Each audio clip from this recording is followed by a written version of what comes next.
Good evening and welcome to the Hughes at 10. It's 10 o'clock. It is the 1st of December 2020. It's the last night of lockdown. This is it, second lockdown. It's all over after tonight. Tomorrow we can go run in the fields in the freezing cold rain and no one can stop us. And we can hug complete strangers and give them diseases that will murder them in their sleep and no one can stop us. Well, actually, no, they can because they're going to bring in these tiers again because that worked so well the first time. And some of the countries in tier 2, some of it's in tier 3. I don't think anyone's in tier 1, so I don't know what the point of it is. And yeah, no one knows what the tiers really mean. It's all very, very confusing. Instead of just having one blanket measure for the entire nation, we're going to have lots of different measures. The Tory backbenchers aren't happy because they're never happy. And today we had Sir Desmond Swayne, who's a fucking arsehole. I'm not supposed to swear in the first 5 minutes. Damn it. We had Sir Desmond Swayne saying, waxing lyrical about vaccines. Vaccines. Oh, my God. So, yes, you know those things that eradicated smallpox. Remember them? Remember smallpox? No. Good. These things eradicated it, but they're evil. They haven't been tested enough. And it's this question of time. Oh, you got to have more time to test them. And I'm like, no, it's money. It's money. That's all you need. Money. If you spend 20 years developing a vaccine and you spend 19 of them sitting in your ass, it doesn't make the vaccine any safer. Ugh. Anyway, so that's what's happening in the world today. Before I crack on, I really want to just give a quick shout out to my Patreon community, my ever-growing Patreon community. I think this time last week I had like 2 people on Patreon. Now I've got loads.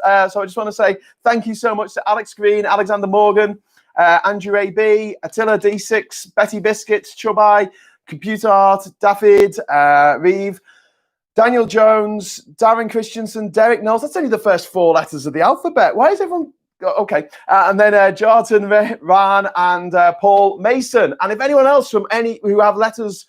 that their names start with letters other than A, B, C, and D, want to sponsor me, just head over to Patreon/ThatGingerScouser at the end of this. But if you can't be bothered doing that, which is fair enough, because you know, please smash the like. I'm getting into the lingo here. I'm getting into the YouTube lingo. Smash the like, the thumb up, if you can, if you're logged in. And that would be great because it doesn't cost you anything and it gives me a like. Yay!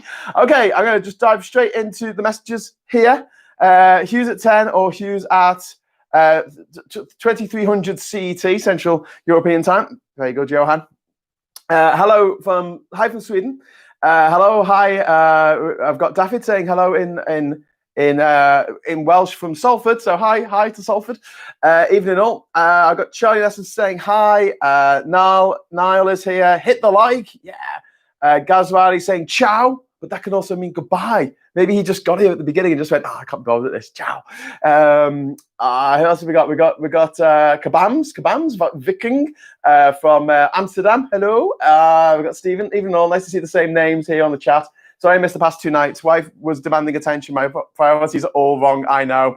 Stephen, tell me about it. Last night we were up all night with our 6-year-old who has a cough, and looking after people who are ill is not the greatest thing to have to do at the best of times. When there's a pandemic on, you get this sense of like mild panic because nothing's just a cold, is it? It's like, oh, a cough. I mean, last year, if you got a cough, you're still going to work. You wouldn't just go, oh my God, this could be this terrible disease that's killed well over 1 million people worldwide, and it's looking like it's going to kill 300,000 Americans before Trump is kicked out of the White House and any semblance of normality or sensibleness can take back over the poor old United States. But having said that, the UK, with its death rate, the highest in Europe, that we're number 1, world-beating, highest in Europe death rate,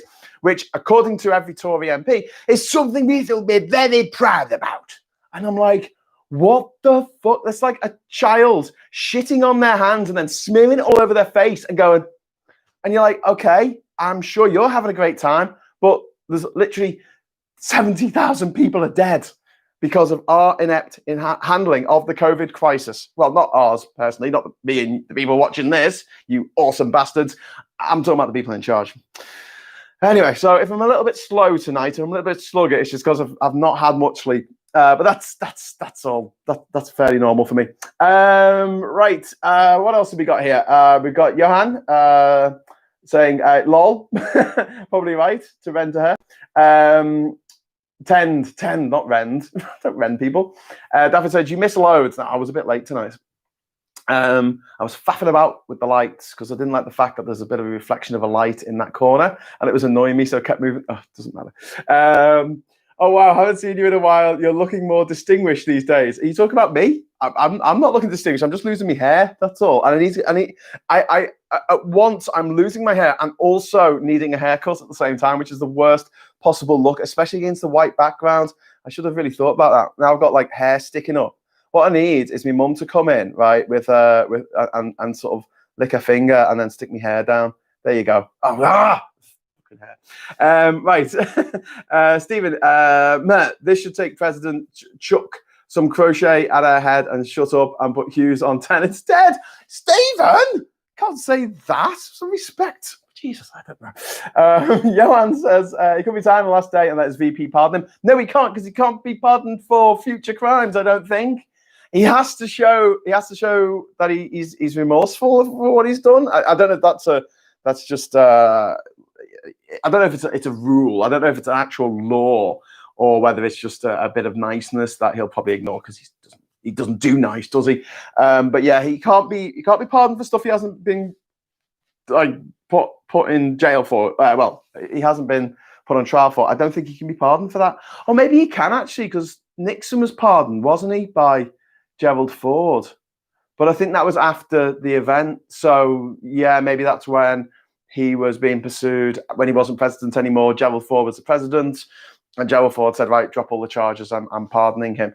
And also, Nixon's crimes were a federal crime because he was dicking around with federal elections, whereas Trump's crimes, and there's a number of them, unfortunately for him, some of them are by state, and a president can't overturn a state criminal conviction. He can't do it. He can't pardon anyone on a state level. It has to be on a federal level. It's a bit of a daft thing, really, isn't it? I mean, you get prosecuted on a state level, it could be for like robbing a pizza or something, whereas a federal offense is usually pretty bad for it to be a federal offense. So why the president should be able to pardon people for federal offenses, which are like the worst ones, when they can't pardon people for stealing a pizza because they were hungry. Bit of a daft system, but jobs for the boys.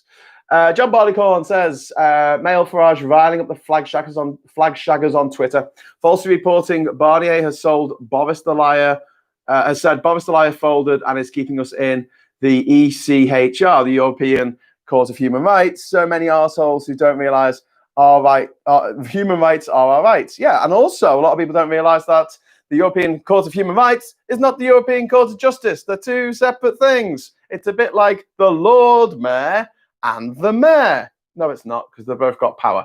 Okay, so the European Court of Human Rights was created in the 1950s, I think, by the Council of Europe, which made a nice flag with a blue background with 12 stars, golden stars on the circle. You might have seen it. That's their flag. And then there's the European Court of Justice. Now, the European Court of Justice doesn't decide on human rights issues. It doesn't stop, I don't know, Abu Hamza, who got deported, from being deported, even though he got deported. They just judge on things that are under EU law, which are generally stuff about regulations and trade and taxes and tax avoidance and all that kind of stuff. It's all looking at the laws that have been passed by the EU and making sure that each member state of the EU abides by those rules. Whereas the European Court of Human Rights predates the EU by a good 40 years and exists as something that all the countries in Europe are involved in and that all the countries in Europe have signed up to a long time ago. I think either Clement Attlee or Winston Churchill signed us up to it. So just what? Yeah. Yeah, maybe not call them both European blah, blah, blah court. Maybe, yeah, I don't know. David says, hope not, but he'll find a way. Yeah, we're talking about Trump, maybe. My shirt is awesome. Thanks, Taki, but this is the same shirt as yesterday. I'm not going anywhere, am I? You're lucky I'm not in my pajamas, to be honest with you. I don't own any pajamas. MMTB and 1972 says, "Hi from Brussels. Hi. We're having a 25 men strong party." Yeah, you put party there. We mean orgy, don't we? We mean like sex fest, sex party. Yeah. Party is not COVID proof, especially when you're caught with your pants down and a bag of drugs, as now ex-MEP from Viktor Orban's party found out. So this is Hungarian MEP found at a COVID unsafe orgy, drug-fueled sex orgy. Yeah, he described it as like a misdemeanor or something, or a lapse of judgment. I love that, a lapse of judgment. You know, a lapse of judgment for me is when I go to get a carton of milk out of the fridge in the morning. I'm half awake and I pick up the orange juice and I pour it in my tea and I go, just wrecked me cup of tea. Damn, that's a lapse of judgment. Maybe if you got one of those little squirty bottles in your bathroom, and you get your toothbrush and you put it under, and because you're half asleep and you go, oh God, I put soap on my toothbrush. That's a lapse of judgment. Going into an orgy with a bag of Coke or whatever he had on him, that's not a lapse of judgment. That's a criminal bloody act, especially in the height of a pandemic. I mean, it sounds like fun, but it's a criminal act. And I bet he says the devil made him do it. This is usually how they get out of this one. Sorry for knocking the mic there. Viktor Orban's party, which is against gay rights. Yeah, and women's rights and human rights. And yeah, pretty much. Taki says BBC analysis shows the death rate from all causes between April and June this year in the most deprived areas was nearly double that of deaths in the least deprived parts of England. That's very true. Again, whenever you have any kind of crisis, whether it's a war, whether it's an economic depression, a recession, a global pandemic, it is the people who are on the lower end of the economic spectrum who get shafted way more than anyone else, way more than anything else. But the problem is the people in the middle, and I've got to include myself in this because I'm middle class, I'm white, I'm male, I'm British, I'm middle class. We, for some reason, my cohort of idiots, selfish idiots, they all spend their time looking up at the fucking upper classes going, oh, please throw me a bone. Please, can I be with you? Can I go to your orgies and your Coke parties, please? Can I come? And meanwhile, they just don't give a shit about anyone who's doing worse off for themselves. And the people who are doing worse off, a lot of them won't admit that they're doing badly. This is a really frustrating thing. And it's true that when people like Jeremy Corbyn say, we want to help the poor, everyone in the country goes, yeah, who's that then? Who's that? Who are you helping there then, you bastard? Because they don't see themselves as poor. They see themselves as temporarily disadvantaged millionaires, you know, the old quote. And it's very true because no one wants to see themselves as poor. No one wants to see themselves. There was a guy who was homeless when I was in university in Manchester. And I used to have a chat with him because I used to always be in the student union building. I worked in the bar there. And we used to have a little chat now and again. And I asked him if he got the dole, you know, if he needed an address so he could claim the dole. And he said, no, I won't do that. And I said, what do you mean you won't do it? He said, oh, no, I've got my honour. I've got my honour. This is a guy who spent the day asking teenagers for money outside the student union building. So it was a bit kind of like, okay, right. Okay, so in his heart, he was like, no, this is justifiable. But asking for money off the state, that would be a lapse in honour. And a lot of people think that. And that's why over half of the money that is supposed to be given to people in benefits never is given to them. And it's also why we spend more money on combating benefit fraud than actually occurs through benefit fraud, because we're scared of this thing that doesn't exist. It does exist, but not to the extent that Tory graft does, you know, giving billions of pounds to their mates for PPE that doesn't even fucking work, or spaffing 50 million pounds of taxpayers' money up the wall on an invisible bridge, Boris Johnson, or any of his other crazy projects that he's failed entirely to realise. He always rides on the back of other people's achievements. He's one of them, Boris Johnson. The point being, though, we really need to start looking at ourselves as a society again, and not just a group, a collective of individuals, because it's not getting us anywhere. It's really not.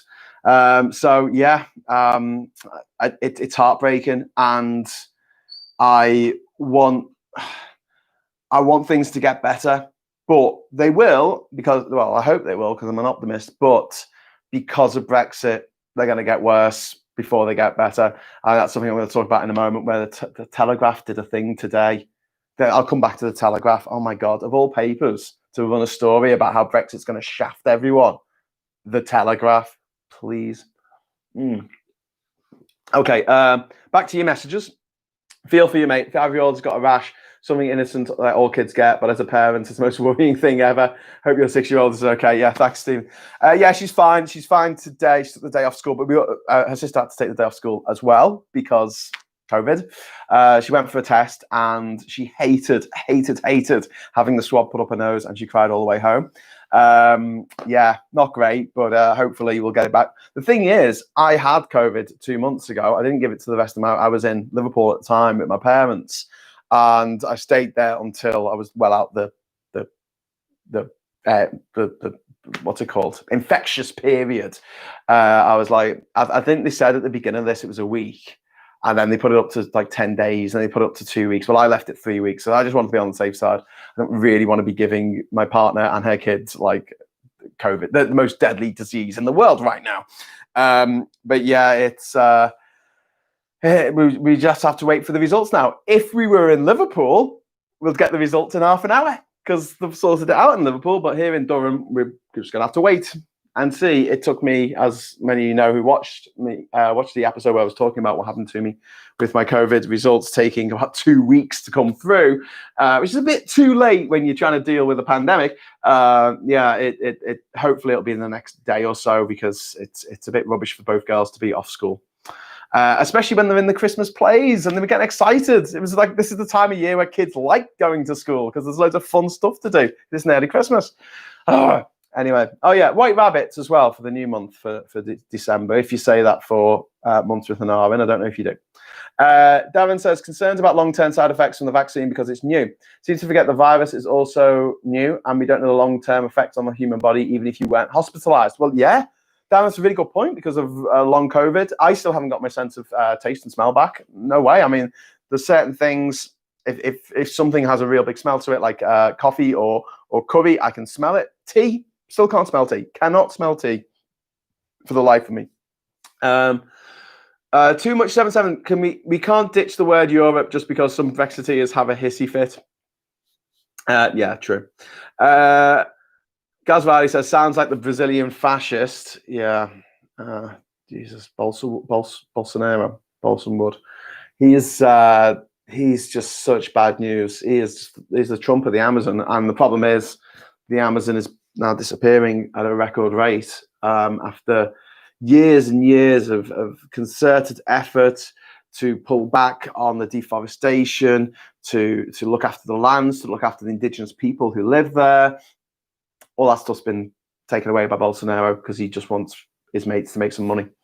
Yeah, bastard. Sugar-free, Taki says, very true and very sad. The people of the UK has to rise up. Yeah, I do think that. I do think that there needs to be a bit more than just being polite now. We need to really kick it up a gear, but until it's safe to do so, they've really got us over a barrel here, haven't they? Sugar-free says, the Cameron government from 2010 encouraged poverty shaming like nothing I've ever seen before. It was a wicked thing to do, and it worked. Yeah, Sugar-free, you're absolutely right. Poverty shaming, and also foreign shaming, people feeling ashamed for coming from another country. And I've said this before, but when I traveled around the world, I never felt ashamed to tell someone what country I was from. But so many people I talk to in this country, I hear they've got an accent, and it's natural for me to say, oh, where are you from? Not in a kind of like, where are you from? I'm going to have a go at you about it. But they don't know that. I'm saying where you're from because I've been to their country, unless they're from Greenland, in which case, sorry. But yeah, I've been to their country, and I want to talk to them about it. And I want to say, well, I had a really great time. I've got like an amusing anecdote or a heartwarming story from literally every single country in the world, including the ones that put me in jail, for God's sake. But whenever I say this, whenever I say, "Oh, where are you from?" you always get that hesitancy. You always get that feeling of, "Oh, I don't know if I should tell you. I don't know you, and you might kick off at me." How is that? What?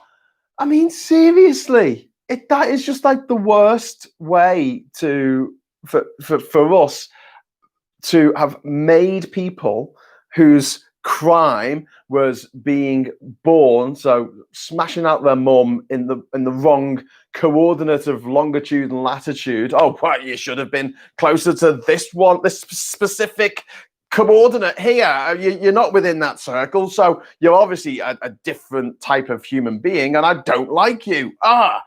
And it's like, oh my God, is that what keeps these people going? Just trying to make these people feel awful for being here, awful for not being born in this country, instead of feeling like grateful, instead of us feeling grateful to these people for coming here and propping up our NHS, for doing the jobs that we really don't want to fucking do, or we can't do, because there's not enough of us who are trained to fucking do it. And so it goes on. It goes on, and that's something that breaks my heart. Poverty shaming, xenophobia, racism, transphobia, homophobia, anything that makes people feel bad. What's my objective here? I'm going to make you feel bad about who you are, not what you've done, not the actions that you've taken as a human being, which have been good or bad or different, whatever. No, I'm going to judge you on how you look and sound and how you come across to me without me even knowing you. I will make that judgment. And that has been, that's had rocket fuel poured on it by Brexit, that whole mindset. And it breaks my heart. It breaks my fucking heart. And it's one of the many, many, many awful facets of this Brexit that's been inflicted on us by just a lot of very evil, short-sighted millionaires who just didn't want to pay more tax. Gaz says, I can go to the pub tomorrow. And you can. Stay safe. Arguably, giving Flynn a pardon is treason or obstruction of justice. Can't pardon treason. That's good from Tom over there in the USA. Davin says, I used to like Derek Trotter until he landed the NHS with a load of dodgy PPE. Very true. Brian H. McAllister, PhD, says the pardon would only cover federal crimes. The states can still go after him. Plus, he would lose Fifth Amendment protections and would have to testify. Johan said, Tom, he could, and he did. Charlie Nelson said, do you know about the proposed Franco-British Union in 1940? Not much. There was something about there was something about Churchill, wasn't there, that he wanted to do something like this with Charles de Gaulle. I don't know the ins and outs of it, but I do know that Winston Churchill made a speech about there being a kind of United States of Europe to prevent a war happening again. A Brexiteer will tell you that, well, he didn't really mean it. He didn't really mean that he wanted that. He just said he didn't want us to be part of it. He wanted it to be one, and then we'll be on the periphery of it. Whether that's true or not, I'll let you decide. Whether anything a Brexiteer says is true, a Brexiter says is a Brexiter says is true. It's very much open for debate. Tom Monk says Justice Department can make an issue if they want. Flynn can take the fifth now or in other investigations. COVID-19 attacking the lungs of the human, while populism attacks the lungs of the world. Very well put there. Now, we're facing this twin threat, aren't we? The threat from coronavirus and the threat from populism. Unfortunately, the damage done by the populist is going to be a lot longer lived than the damage done by coronavirus, especially if we get this vaccine or one of several vaccines sorted for next year. And we can go back to normal. Normal. Remember normal? Well, no, we can't because we're part of the EU. Nothing will be normal. So, if not Pence will pardon him, I'm sure Biden will. If Biden pardons Trump, I will be sick. A bad deal is better than no deal. Unfortunately, yes, that's true. It's like, what was it? Pizza and sex. Even bad pizza, even bad sex is better than no pizza, no sex.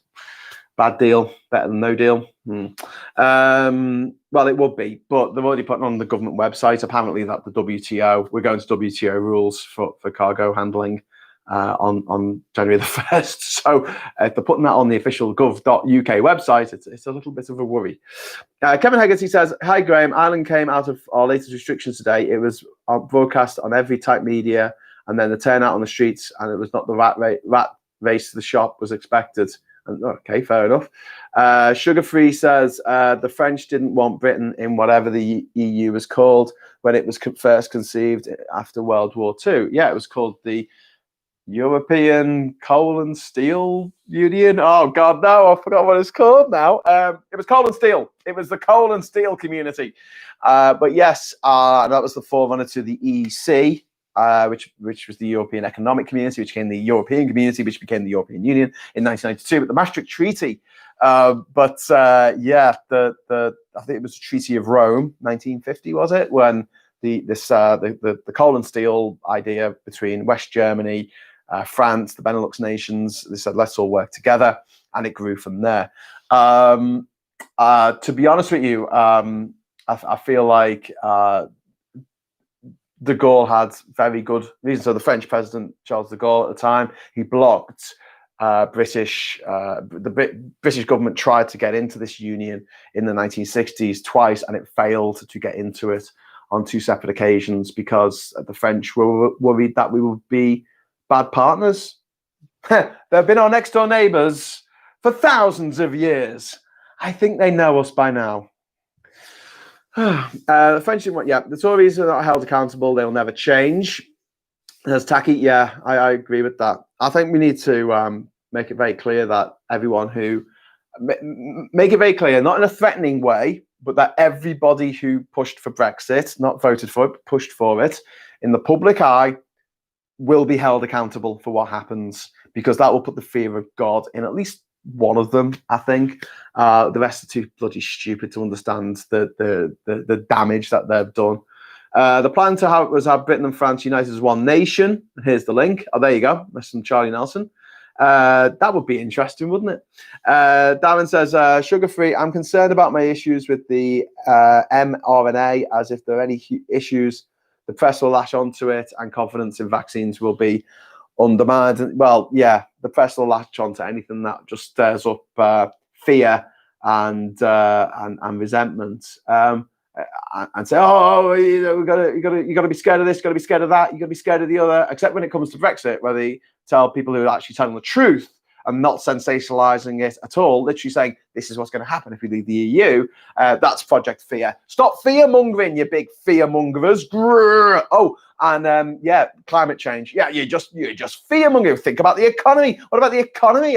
The economy is really important. Think about all the people who will die. The economy doesn't do very well. But you know, trying to tackle climate change nonsense, trying to tackle COVID nonsense. Brexit. Oh, hang on, that's going to destroy the economy, isn't it? And set Britain's economy back 50 years. Oh, well, I'm all gung-ho for that because I'm a fucking idiot. The ECJ was created in 1953 under the ECSC. Okay. Tom Mung, immigration is a real hot button issue for some people. Yeah, for lots of people. I say this a lot. If immigration was a bad idea, America would be the poorest country in the world, and Japan would be the South. Japan, there he is, and North Korea would be the richest. Ruined my own analogy there, if that even was an analogy. Thomas Page says, if we had PR, we would not be having this Brexit nightmare. It's very true. PR tends to make parties a little bit more towards the middle, whereas the system we have makes parties more likely to be held at the whim of their extremes, as we've seen with the ERG on one side and Momentum on the other. Sugar says, yes, they're flipping depressing. Brexit has legitimized xenophobia. Yeah, it absolutely has. James Folks said, I thought we had run out of time and it was by default no deal. Only no one seems to have said that much in official capacity when it's too late. I think Friday is going to be the day that they'll announce they've got some shitty deal. Chobai says, I have the campaign literature from the 1975 referendum. The No campaign said Europe would take our coal, steel and oil proven utterly wrong. The Tories took them and squandered oil. It's very true. Didn't set up a what's it called? A sovereign wealth fund. We set up a sovereign debt fund instead, so the Tories could spend all their money on their friends. Darren says, "Do you know what they say about history? It just shows we never learn anything from history." Very true. Jan Sundal says, per female in the UK. I'm sorry, a child. Per child per female in UK are 1.70. So there's problems without immigration. So basically, our birth rate is going down. It needs to be 2, I think, and that means that you just stay stable. But yeah, one of the things I always say about immigrants, they're brilliant. They're absolutely brilliant, because not only have they bothered to get off their arse and leave where they live, so family, friends, the cradle, actually bothered to get off their arse, leave their mum's basement, so to speak, learn another language, go to another country and try and make it in another country, or try and help another country that needs their particular profession or needs help in some way. And the wonderful thing about just being a mercenary, I'm going to be a mercenary here. So I've done all the peace and love and the hugging bit now. I love people from all over the world, obviously, otherwise I wouldn't have visited every country in the world. But just from a mercenary economic perspective, right? If you have someone who went to school in another country and got all their vaccinations in another country, got all the medicine in another country for the first 18 years of their lives, and then they come to your country, that costs a lot less than having someone in your country who you've had to pay for their vaccines, you have to pay for their medication, you've had to pay for their schooling, their education is really expensive, and then they don't get a job and sit on their fat arse for the rest of their lives because they don't really need to work. But they're British. And we want those people, but we don't want the foreigners who are actually talented and we didn't have to pay for their education and they've come over here with A-levels or better degree, PhD, to work in our country, and we don't have to pay for any of that shit. We just get this fully formed human being who turns up. And again, it's one of these things where there are compassionate, emotive, very correct left-wing arguments for wanting more immigration. And then there's some arguments from the right, from just basic maths, that say it is better for us not to have to pay for the education of every worker in the United Kingdom. Just put it that way, because we save a shit ton of money. And that's why EU migrants, immigrants, people from the EU 27 who came and work here were a net benefit to the country and always have been. Whereas the people who are born here, like John Q. Dickhead over here, we are a net taker from the country. We cost the country money and we whinge all the time because it's just not good enough. And it's just like, we're the 5th richest country in the world. What was your problem? What was your problem before 2016? That was so bad. And then we had the global climate credit crunch, but all the countries in the world had the credit crunch. We weren't alone in that. We were picking ourselves up. The economy was back on track. We were on track to overtake Germany in terms of our GDP, which is remarkable because Germany's got a bigger population than us. I mean, that was amazing that was a trajectory we seem to be going on. But because we had dickheads in power, like that dickhead wank face, what's his name? Robot man, David Cameron. Austerity. We'll make sure that everyone just stays in and doesn't go anywhere and doesn't spend any money. He doesn't understand very, very basic economics, which is this. If you want your capitalist system to run, you need people spending money. If everyone is saving their money or not spending because they haven't got any, that doesn't make the system run. You need lots and lots of people giving a little bit of money into the system rather than just 5 people giving a lot of money into the system, which is unsustainable. Unfortunately, they went down that route, and this narrative's now trotted out about the left behind areas, like up here in Durham. And these places were left behind. Liverpool was left behind by Westminster. It was not left behind by the EU. In fact, around here, Sunderland, Newcastle, given shitloads of money by the EU, Objective 1 funding. Liverpool, £2 billion, Objective 1, £2.1 billion, Objective 1 funding, got Liverpool off its arse.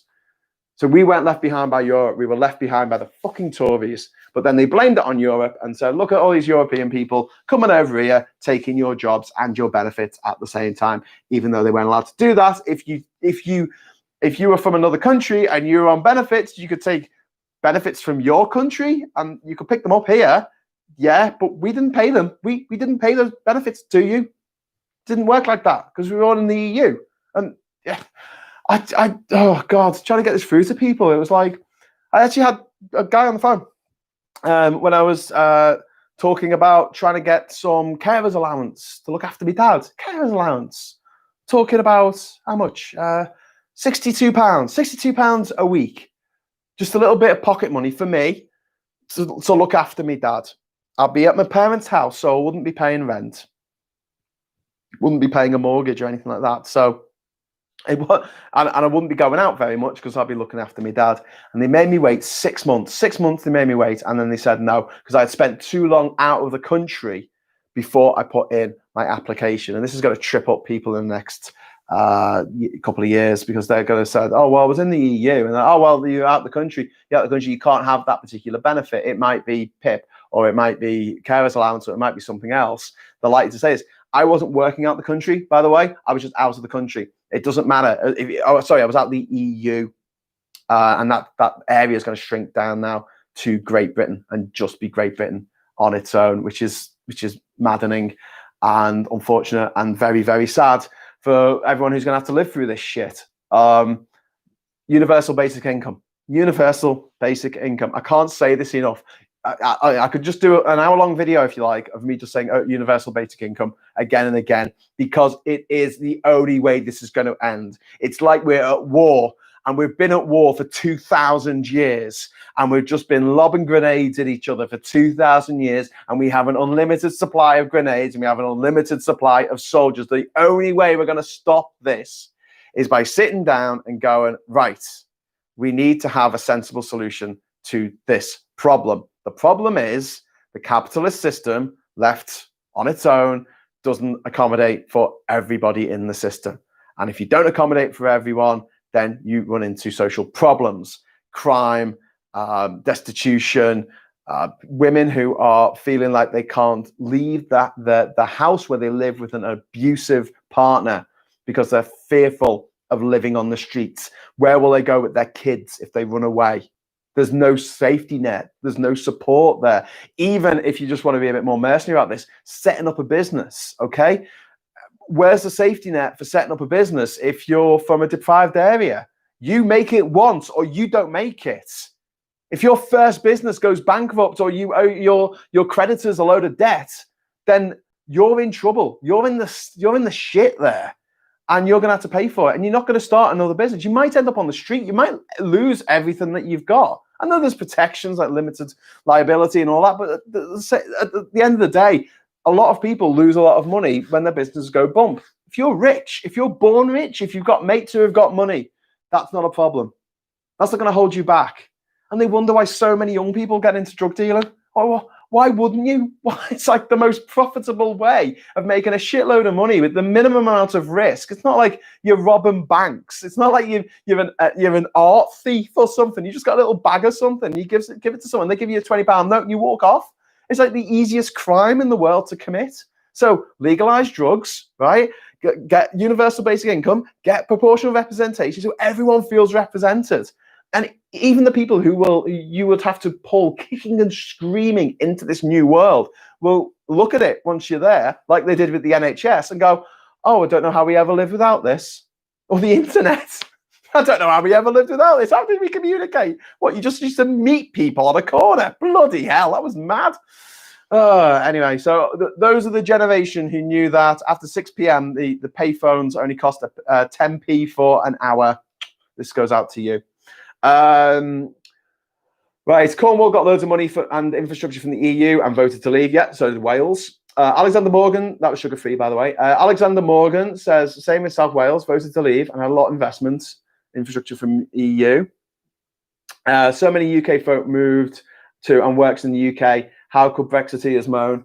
Well, that's all they do. They just moan. They're just pre-programmed to just moan about stuff. It's a third of the population of any given community, tribe, country, empire are just whining little pricks who just will never be happy in any given situation. It always reminds me of an episode of Derren Brown where he was talking about luck, and it was stuck in my head this, because I believe, like Derren Brown does, that you make your own luck by making your own opportunities. So I'm the type of person that will just talk to people randomly, which is very much frowned upon when I'm in London on the train, but very much normal when you're in Liverpool. I found it very telling. These new trains they've got in Liverpool, they have the same setup, the same trains, the same carriages down south for another train company in the south. But the way that the seats are arranged down south, they're all facing the same way, so you don't have to face anyone, whereas the Liverpool ones are mostly facing each other so that you can sit down and have a conversation and spread COVID. No, we didn't know about COVID at the time,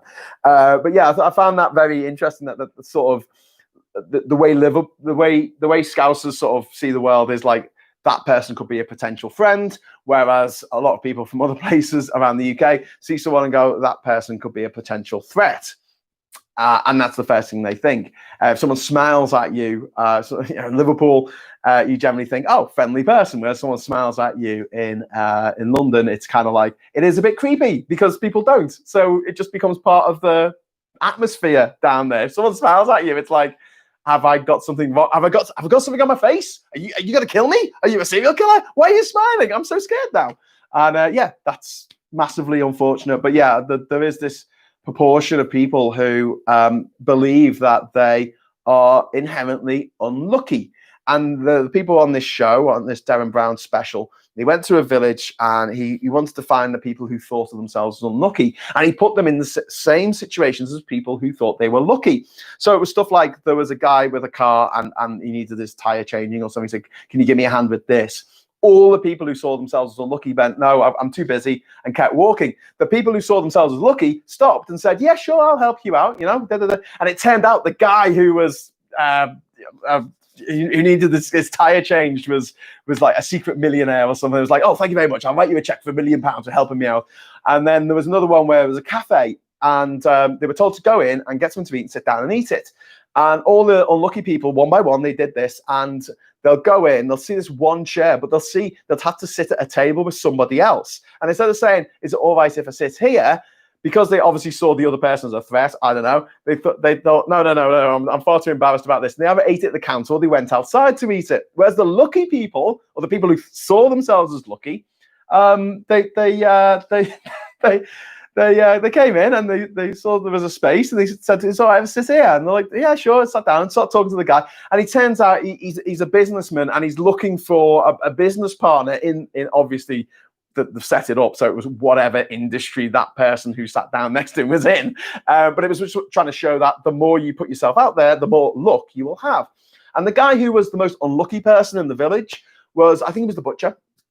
And the reason he thought he was unlucky is he was in a car accident, I think, 20 years earlier, which he obviously survived. And his brother won 10 grand on the lottery. And that's why he thought he was unlucky. And I was just watching this going, you kidding me, aren't you? That's it. He had a wife. He had kids. He had his own business. He had a nice house. He didn't see any of that. He didn't see any of that. All he could see was the fact that his brother won a bit of money. No, he didn't win the lottery like millions, just a good chunk of money on the lottery. And he didn't. And it's this great line that there's a poet in Liverpool called Chestnut Brown. He hangs around on Lark Lane, and he has done for the last 20 years. And he once wrote me a poem after I had split up with a girlfriend at the time. And it had this line in it that has always stayed with me all my life since he wrote it. And it said, look at the donut, not the hole. Look at what you've got rather than what you don't have. Stop looking at what other people have and say, oh, I don't have that. I don't have that. Look at what you've got and go, oh my God, this is actually really good. This is so much better than a lot of people in the world have. Why am I moaning so much? Oh, people were killed to have a family, to have their own business, to have a nice house. And this guy's like, oh God, I'm so depressed. Sorry, that sounded really glib, didn't it? I'm so depressed. Depression is obviously a serious illness. This guy wasn't depressed. He was just a typical Brexiteer before Brexit came along in his attitude, because it wasn't what he could do to help people. It wasn't what he could do even to help himself. It was just this jealousy and rage and about the injustice of the world. And even when you said, but your life's quite good, he just couldn't see it. He just could not see it. And that's a real tragedy. And I think that it afflicts about, I don't know, give or take 17.4 million people in the United Kingdom. Anyway, back to your comments, because I love your comments. Ireland went the other way. What? Oh, Iceland, yes. Taki says, impact of austerity in relation to COVID-19 outbreak has been the underfunding of the National Health Service over the last decade. It's true. 18% loss on NHS beds from 171,000 to 140,000. So that's a loss of 31,000 hospital beds. And how many people have died of COVID? 70,000. Yeah, those beds probably could have come in handy. Kevin's asking me, what do you think of the likes of new YouTubers like Alex Belfield? I don't know him. Spouting nonsense about Labour Party abstaining. I'm sorry, I don't watch political stuff on I'm terrible for this. I tend not to watch political stuff online. I also tend not to read travel books. I know, I'm awful. I read Travels with Charlie by John Steinbeck, which is fucking brilliant. And I've read Michael Palin's stuff and Bill Bryson. Love Bill Bryson. But apart from that, I see someone who's written a book about backpacking and I'm just like, oh, that's nice. I don't know why, but I don't tend to. If I want to watch YouTube, okay, I watch John Oliver on YouTube. If you have a VPN, you can watch all the John Oliver shows. Well, most of the segment where he talks about stuff for 20 minutes, you can watch all that on YouTube. If you've got a VPN, you say you're in America. Not that that's legal, I don't think. So don't do it. Definitely don't do that. That I just said, don't do that thing. So what I meant to say is don't get a VPN and don't make it look like you're in America. So you can just watch a bit of a show that is on Sky Atlantic in the United Kingdom. And you might not want to give Rupert Murdoch money. I don't know. Maybe you just feel very strongly that you shouldn't give the man who owns the Sun newspaper any money at all. So if you feel that way and you don't want to watch things on Sky Atlantic or buy Sky, okay, I'm just going to go off on. I'm just going to stop that because I'm going to get myself into trouble. Let's back to what we were talking about. Yeah, fellow YouTubers. I watch stuff like Pitch Meeting, where he just sort of pitches stuff to himself, and I don't know. I watch a lot of movie stuff.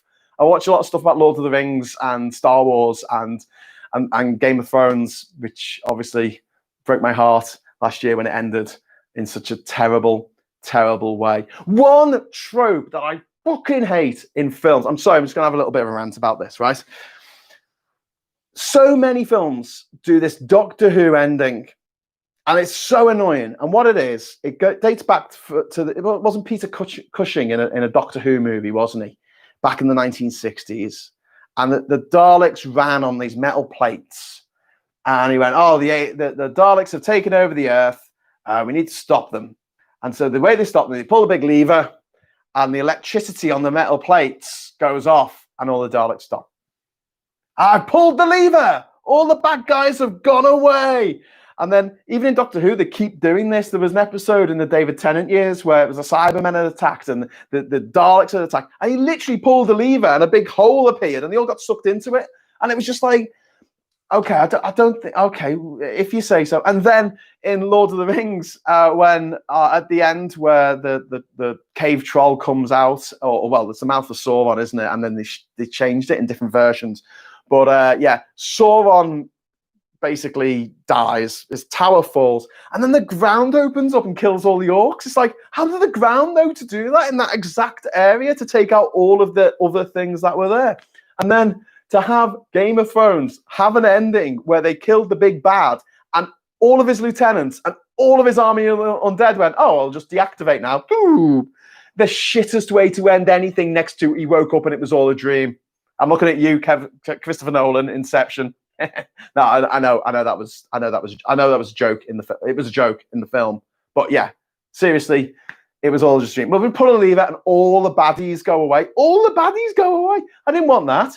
Fine, kill the big bad, but the army of the dead's still there, and now they're leaderless. So they're just running around killing everyone. You've got a zombie apocalypse on your hands. Literally a zombie apocalypse with dragons. That's what I wanted to see. I didn't want this crap with Jamie going back down to King's Landing to die in a pile of rubble. I mean, God, I'm sorry you haven't seen it. Spoilers, but just don't bother with the last season of Game of Thrones. It was fucking awful. Right, back to politics. So that's what I think of YouTubers.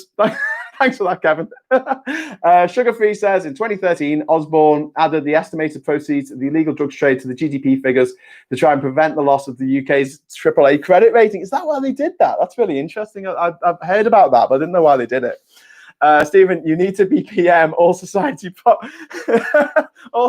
problems will be solved. I don't think they would be. There's still many issues.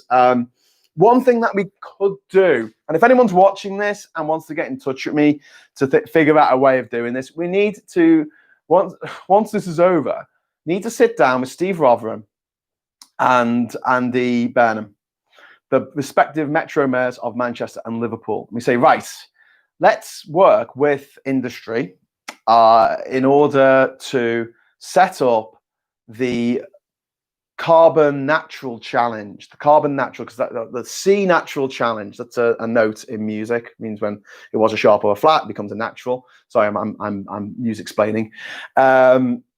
Liverpool and Manchester, obviously two huge musical cities. You had Liverpool, obviously Jerry and the Pacemakers, the Beatles, the Zootons, and Manchester had some bands. And I'm joking. I love Manchester music. It was a joke. But I want to see a competition between Manchester and Liverpool. And the competition is this: which city can become carbon neutral the first, okay? And whichever city becomes carbon neutral the first wins a massive prize fund that is handed out, shared out to all of the under 16s in that city. So we make this massive prize fund of a good few million pounds, paid for by industry. Big thing about it, because people love a competition. People love a competition. Everyone loves a competition. Filmmakers will drop everything to do a 48-hour film challenge for no money at all because it's a competition. It's like, yeah, it's a competition. What do we win? Who gives a shit? It's a competition. Let's just do it.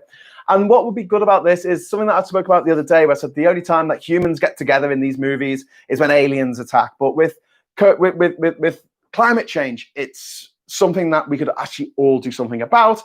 I couldn't fight aliens. I wouldn't know where to start, how to kill an alien, except in that brilliant scene in Scary Movie 3, where the aliens attack and they chop one of their heads off and they turn around. This immortal line from an otherwise terrible, forgettable movie was, "I've found their weakness. They're useless without their heads." Still makes me laugh. Anyway, the point being that everyone in Liverpool and everyone in Manchester, because we have such a friendly rivalry, football and music and everything else, will go for broke to try and make themselves more carbon neutral than they otherwise would. And it only takes a little bit for each person to do, and support initiatives that are green, like tidal power for Liverpool, and get that shit working. Get that shit working. I don't know, rain power for Manchester. I don't know, misery power. Oh no, stop dissing Manchester, Graham.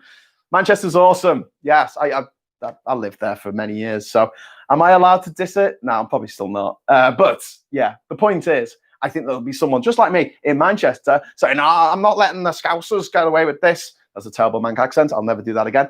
Yeah, getting people on board to have this carbon neutral challenge and run it for a good few years, because even the city that doesn't win, if they get to 95% carbon neutrality, brilliant. That's the way we need to go. And you could do the same thing with Sunderland and Newcastle. You could do the same thing with Glasgow and Edinburgh. You could do the same thing with Sao Paulo and Rio. You could do the same thing with LA and New York.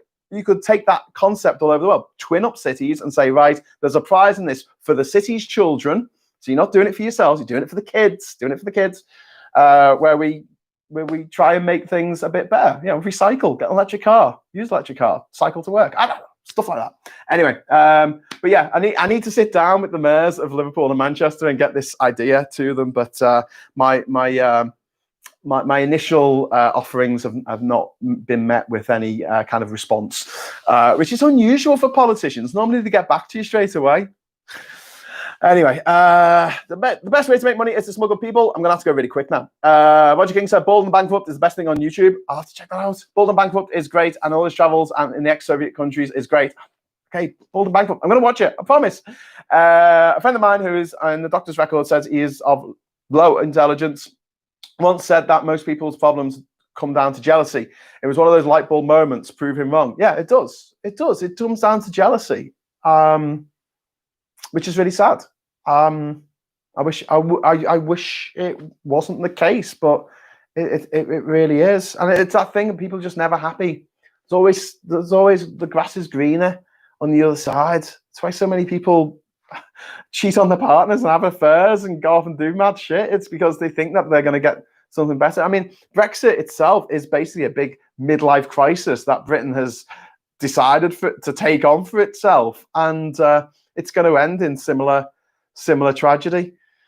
To not all midlife crises end in tragedy. I was just particularly thinking of Kevin Spacey in American Beauty and how his midlife crisis ended with him being shot in the head because the guy next door thought he was gay, but which he was actually.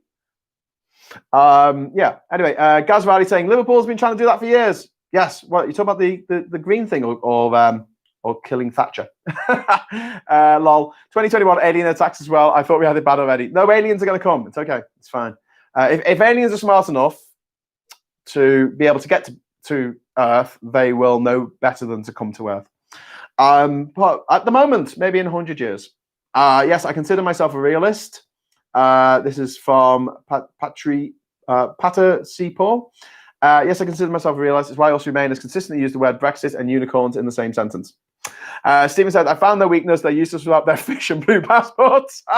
The rivalry, that is. Yes, the rivalry is very, very real between Liverpool and Manchester. But it's a friendly. I think it's a friendly. I think it. I've never been to a footy match. I'm an Evertonian, so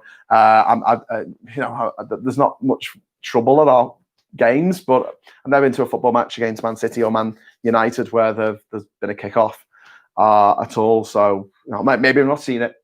Maybe I was around the wrong corner, sitting in the wrong seat. But generally speaking, I think it's a healthy rivalry. Like Lennon and McCartney, they wrote their best stuff when they were together, and then when they split off, they never really wrote particularly good songs ever again. Well, Imagine was good, and Jealous Sky was all right, but John Lennon wrote Jealous Sky, wrote the music to Jealous Sky in about 1967 when he was still in the Beatles. Okay. Where's Liverpool? Lol, says Daffyd. Anyway, listen, I'm going to have to go in a minute because this goes so quick. This is just like, I've just sat down. I've hardly drank any of my beer here. Hang on. Right, what I wanted to talk about tonight. The Telegraph just tweeted something saying, yes, not everyone who has a second house in another country is made of money. Brexit is going to be terrible for these following reasons, and it listed all the things that Brexit is going to be shit for. Basically, you're only going to be able to stay in the EU for 90 days in every 180. So if you've got a holiday home and you want to spend the entire winter there from November through to March, you'll be able to. And then you're not allowed to go back anywhere in Schengen, I don't think, until the 180 days are up that you've already used your 90 days for. This is commonplace around the world, but we're not used to it because we've grown up with the EU, and this is odd to us. Why would we have to do that? Talking about the extra paperwork we'll have to fill out, the extra taxes we'll have to pay, and I don't even think it mentioned the pet thing. If you've got 3 dogs, you're fucked. Yeah, you're really going to be fucked because the pet passports ain't going to work anymore. So you won't be able to take your dog on holiday with you to your holiday home, which you won't be able to visit for more than 90 days out of every 180 in any given 180-day period. Right. Johan, drinking Danish beer. Yes, it's brewed under license. We've had this conversation. I'm not a beer connoisseur, mate. Like, beer is beer to me. I don't really care.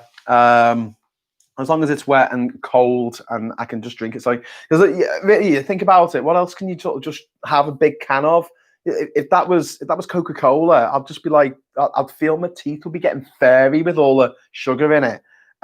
Water is just boring, isn't it? And you always leave half of it, and you can always see when it's got bits in it.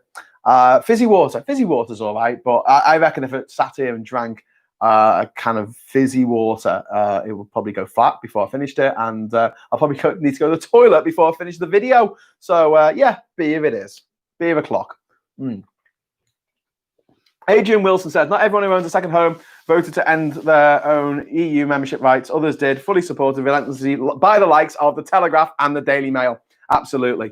a crime. I'll put this on the on Twitter today. If any of you follow me on Twitter, I'm at every country. I'm just going to write that into the little box here because I don't use this enough, but I always feel it's a bit boring watching someone else type things. That's why in a movie, whenever anyone types things, they always have to have it like tense music and all camera angles because typing is really boring. Yeah, so that's my Twitter handle is every country. And I posted something today about the fact that the Westminster dragging Scotland out of the EU and destroying the Scottish economy, destroying Scottish businesses, stealing the dreams from Scottish children. If I had more words to put in, because you obviously got to limit it because it's a tweet, I would have mentioned the opportunities that were being taken from this younger generation, not by their own people. 62% of Scotland voted to remain. And so for another country to drag it out of this very, very profitable, in more ways than one, not just about money, union with the EU is a crime against humanity. And we wouldn't abide any other country in the world doing it to their neighbour. Yeah, and yet we are doing it to Scotland. And we're doing it with that fucking smirk on our face, like Priti Patel going, well, you know, Brexit means Brexit. Oh, what we were voting for. Yeah, you were voting to screw over somebody else. That's what your vote was. At the end of the day, you can make it all about how you were really concerned about the luminescence of light bulbs, the suction power of vacuum cleaners, or the bendiness of bananas. But all you wanted to do at the end of the day is fuck someone else over. And the problem with Brexit is, as we have all been screaming from the rooftop since day one, is it doesn't just fuck over other people. It's going to fuck you over and your family and your friends, your parents and your children as well. Because the whole country is going to be fucked by this. And we all know it. Anyway, right. So I am going to... I thought Rich Howells then had been taken over by a bot because he's shouting, farm bots made of hemp, powered by hemp, planting hemp, farm bots to take harvest of 3D printers. Humans get want needs for free forever. Okay, Rich. Put down the bong, but step away from the bong, Rich. You're okay. You're okay. We love you. Yeah, I'm saying winter is coming. I think winter is here. And on that note, I'm going to say ta-da for tonight. Thank you so much for joining me. This is the last night of lockdown, and I would naturally have stopped doing these today. This will be the last one. But because of this amazing community that we've built together, I feel duty bound and I kind of want to keep doing this till the end of the week. So we're going to get 3 more episodes of Hughes at 10, and then we're going to do whatever's going to happen the week after that. So thank you very much for joining me. If you want to help me out in my endeavors to make more videos about the EU and about politics and about pop culture, whatever, with you, please go over to patreon.com/thatgingerscouser. And if you could do that and throw just literally a few pounds in the pot, it all helps. It all helps. It really does. So thank you very much for watching. And until tomorrow, hello, good evening, welcome, and goodbye.